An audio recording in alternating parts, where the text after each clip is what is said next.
စိတ်ချမ်းသာခြင်းရင်သူများကကိုယ့်ကိုပြောတဲ့စကားတွေကိုမကြည်မနဲ့စိတ်ဝယ်မှတ်ပြီးတော့မပြတ်ခါကအောက်မေ့မနေပါနဲ့ဟုတ်လား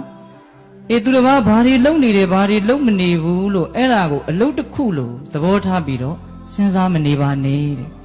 ဘာဖြစ်လို့လဲဆိုတော့အကုသိုလ်များမှဆိုလို့လူတွေဆိုတာခက်တယ်ဗျ